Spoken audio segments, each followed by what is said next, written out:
Hey, beautiful women, how are you? Welcome to day 2 of Calm Within the Chaos.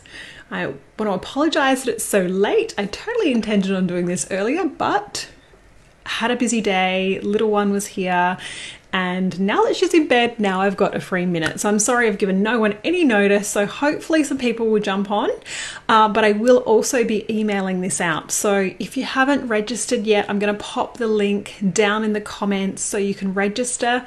And every day I'm also emailing out the videos. So what I'm just doing is I was just really called this week to, with everything going on and having to really, utilize my own tools, right, to bring myself back to a place of calm and myself back to a place of peace. I wanted to share some of the tools and things that I use. Hey Michelle, I wanted to share some of the things that I do that can really help you find more of a state of calm, more of a state of peace in this crazy, crazy world at the moment, because the energy globally is very heavy, right? There's a lot of stress, there's a lot of fear, there's a lot of anxiety, and it's very easy to get caught up in that. So I wanted to come on here and show you that it doesn't have to be that way. You can choose something different. And so tonight, what I really want to talk about is choosing faith over fear. And it is a choice. So what I really want to talk to you about, I've got two tools that or two things I'm going to share at the end, like two tools that can help you to shift your perspective and how you look at things. But tonight, what I really want to talk about is your perspective is what you project, right? So perception is projection, basically. So your perspective on things is what you project out to the world and what you will attract back to you. So what that means is at any given minute, second of any given day, we are always filtering, distorting, and generalizing all the information that comes in. It's the way our brains work. Our brains can only process a certain amount of information, and at any given second, there are millions and millions of things that we could possibly pick up on, from sounds, sights, just sensors. There are so many things, bits of information. And so our brains always generalize, distort, and delete information. And they do that based on our values, our beliefs, and a whole bunch of things. But the key thing to realize here is that your perspective or your perception of things is what becomes your reality. So all events are neutral, right? All events are neutral, and we give meaning to them. So we make up the meaning as to whether something is good or bad. And I know when something like this is happening, when we're going through a sort of a major crisis, it's hard to wrap your head around that. It's hard to wrap your head around the fact that this is neutral. What's happening is neutral, and we attach meaning to it because we see so much what we perceive as being negative, right? There's obviously a health crisis that's happening with this COVID-19. There's also people losing their jobs daily we're hearing about, going into lockdown, into isolation, economies crashing. So there are all these bad things, but I just want to share, I guess, a bit of another perspective, and also what happens when you focus on that negative perspective, so to speak. So when I say all things are neutral, I just want to give you another perspective as to what's going on right now. So right now, there are now dolphins swimming in the Venetian canals. The water is so clear, the clearest it's been in 60 years. Pollution levels in China have dropped somewhere between 10 to 30%. So our planet's healing. And I read something that just blew my mind the other day. I've got a little note here. So a scientist at Stanford University did some calculations and has projected or predicted that up to 77,000 deaths have been saved in China from what would have been pollution-related deaths in this time period. So from that reduction in pollution, that's how many people are dying in China. In fact, I just Googled it. Apparently, something like 1.6 million people in China die every year from pollution-related diseases, lung issues. I mean, obviously it's not a hard science, but they are the numbers. So there's always another perspective. There is always another perspective on everything that's happening. And right now, it's very, very easy to get caught up in the doom and gloom and the fear and the anxiety of all of these changes, because things are really changing, right? At a rapid speed, things are really changing. And it is always a choice whether you choose fear or whether you choose faith. So in any given moment, there are three things you always have the choice over. You always have the choice over what you choose to focus on. You always have the choice as to the meaning that you give that.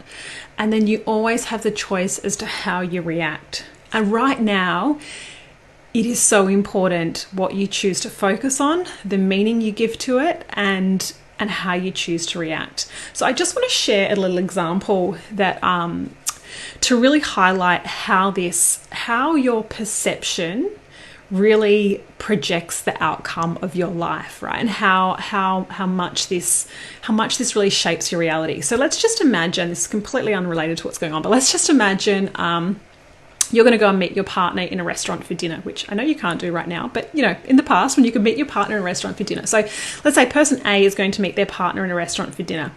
Now they're meeting their husband or their partner at 7:30, get there at 7:30, turn up on time. He's not quite there yet. That's cool. Sit down. Then 7:35, 7:40 rolls around. Your partner isn't there. Now, person A is really cool, and they're like, I'm just going to order a glass of wine. I'm getting started, right? He must have been caught up. Person 2 is like, where the hell is he? Like, why isn't he here? He should have been here 10 minutes ago. I can't believe he's late. Person 3 reacts. So these are just 3 different ways people could react, right? Person 3 starts to worry a little bit, like, why isn't he here? He should be here. Like, he said he was going to meet me at 7:30. I wonder what's happened. I wonder what's wrong. So another 5 minutes goes past. You decide to call him, right? Doesn't answer.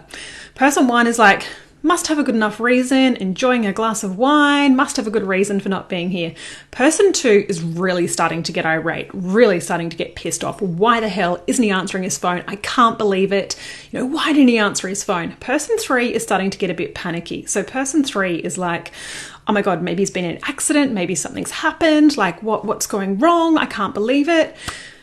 Then another 10 minutes pass, right? So it's almost 8 o'clock. And so person A, again, is onto a second glass of wine and is like, wow, this is really, like, he's really quite late, but like something must have happened. Phone must have run out of battery. He must be caught up in a meeting. I'm sure he's got a good reason. You better have a good reason when he turns up, right? But she's cool. She's onto a second glass of wine. Person 2 is like fuming, furious, like, tried to ring him again, can't believe it, he's not answering, really pissed off she's being let down. Person 3 is like about to call hospitals, right? He's not answering his phone. She's like, oh my God, he must have been in an accident. What's happened? I can't believe it. She's just like almost in tears beside herself, upset. So at 8 o'clock, the partner walks in the door. Now, what do you think is going to happen, right, in each of those scenarios? So what's happened is, just want to just stop for a sec. So what's happened is person A has totally given him the benefit of the doubt, thinking he's going to have a good reason here, right? He's going to have a good reason. And so she's just pretty chilled, pretty relaxed. In fact, she's a little bit tipsy now. Person 2 is absolutely furious. Furious he's late, furious he hasn't answered his phone. Person 3 is really upset. So chances are, when this guy walks into person 1, she'll be like, hey babe, what is going on? Where have you been? Like, wanting an answer clearly, but still relatively chilled, relatively just open to his answer. Person 2, no matter what he says, she is going to be furious, right? She is furious. She's going to have anger. Imagine what kind of night they're going to have. Person 3, she's going to burst out into tears. She's so upset. She thought he was in hospital. So I just want you to see, now this guy, we don't even know, we don't know what the story is, but let's say he has a completely legitimate reason, caught up in a meeting, I don't know, car broke down, lost his phone, completely legitimate reason for not being there on time. But what's happened is these three versions of this person have made up different stories in their head about what the reality was, right? They've chosen what they would focus on. They've chosen whether to focus on he's stood them up, done the wrong thing, whether he was hurt or in some accident. I'm going to go sneeze. Excuse me. And so I just want you to really, really get here that the situation is the same in each of these three scenarios. What's different is what that person sitting in the restaurant has chosen to focus on. And so the end result of her night and the interaction with her partner is based purely on what she chose to focus on. It's not based on any reality or any knowledge of the situation. It's based purely on what she chose to focus on and the meaning that she gave to it. And I just want you to see how this really impacts the reality then of her evening and her life. And it's the same with what we choose to do now, right? We can focus on everything that's going wrong, or we can choose to focus on faith. We can choose to focus on gratitude. We can choose to focus on everything we have and the positives that will come out of this. And I promise you, we are all going to get through it. The world is going to survive. The world will carry on. I'm not saying that it won't be really challenging for a lot of people, but you worrying about that, you having fear around that doesn't help anyone. In fact, what will help people, help others, is when you can be strong within yourself. You can be full of love and gratitude and kindness within yourself, that you can then go and share that with others and say, hey, I'm good, I'm healthy, I'm strong, I'm fine. How can I help you, right? And offer that to someone else. So I just really wanted to just go even a bit deeper that your focus is your choice, okay? What's happening? You can't control the external circumstances, but you can really, really choose what you choose to focus on. So if you're experiencing, like I said, anxiety, fear, feeling overwhelmed, stressed, all those things, then it's what you're choosing to focus on. And like I said, it's very easy to get caught up in all of that, because if you're spending all your time watching media and talking to a lot of people about it, that's what everyone's talking about. That's what the masses are talking about. But you can choose to distance yourself from that. You can choose, okay, I know these things are happening. I don't have to spend all of my time focusing on that. So if you are, sorry, I've just got a couple of notes here. Just wanted to check what I was going to talk about. If you are focusing on fear, anxiety, and all of those things, then these are the couple of things I'd suggest doing. So these are just a couple of journal prompts to help you get clarity on what you're focusing on and to help you choose another way to focus. So last night we did a technique just to calm you down and bring you back into the present moment. But tonight it's about making an active choice to catch what you're thinking about and change your focus. So if you're feeling all of those overwhelming feelings, negative emotions, then take some time, just sit down, get a journal, a notepad, whatever, and just ask yourself, what am I focusing on at the moment? What are those thoughts that are running through my mind? Because often there's like this dialogue of just thoughts going on in the background that you don't even notice. So sit down and just start to get them out, right? Sometimes it's just very therapeutic to actually just write them out. Write out everything you're worried about. Write out all of your fears and everything that you're scared about, or whatever it is. Write it all out, right? What are you choosing to focus on? What are you thinking about right now? Get that all out. And then the last thing is, what could you choose to focus on instead? Because this is the choice, right? This is the choice. And, I was talking to a client the other day who was like, oh, I feel a bit guilty now, or I don't feel that I can build my business because some people are going through economic hardships. But that's her choice to focus on. I said to her, she's a coach that I'm helping. And, I said to her, like, people need you more now than ever. This is a time when people are now starting to look at how they create money, right? A lot more people are now starting to go, shit, how can I future-proof my finances? How can I perhaps earn money online? How can I perhaps have a second stream of income? People are going through these difficult times and need someone to help guide them through it. So if you're in a position where you can help someone, my advice is do it. Step up, help others, because that's, it's when we come together and help each other that we will all rise. So like I said, the journal prompts to use are, what are you focusing on right now? What are you thinking about? What are those negative thoughts that keep coming up? And what could you choose to focus on instead? And then what I suggest doing is writing out 50 positive aspects about what's happening right now. So writing out 50 positive aspects of COVID-19. I know that sounds like crazy talk, right? But it's all about choosing the focus. So I just started jotting down a few. Okay, so it's a little bit like having a gratitude list or writing down gratitude, but it's about recognizing that it's not all bad, right? There is so much good as well. So by writing 50 positive aspects, you really start to connect more to the good that's coming out of this. Because like I said, it's all perspective, it's all focus. So these are just some things that I jotted down to give you some ideas. So one of them is dolphins in Venice. I think that's awesome. I love Italy. So that blew my mind. Pollution levels dropping.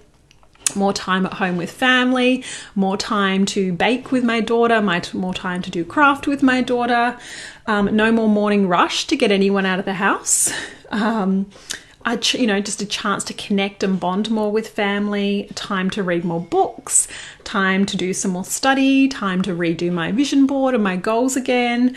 And I have a new sense of gratitude now for time spent with friends. I have a new sense of gratitude for going out for dinners and those sorts of freedom. I have got a new sense of gratitude for the ability to be able to travel and for all those freedoms that we have. So I now have heightened states of gratitude for all those things that at the moment we're giving up right now. So there's so many positive things. If you're not, I am someone that normally works from home, but if you're not someone that normally is home, I'm sure there is an enormous list of benefits of you now having more time at home, right? And so write down all of the positive things that will come out of this. So I hope that's been helpful to really just help you shift your perspective. Your perspective is a choice. You're choosing fear or you're choosing faith. And like I said, if you shift your focus, you can shift the meaning that you're giving to it, and you can shift the action that you're taking.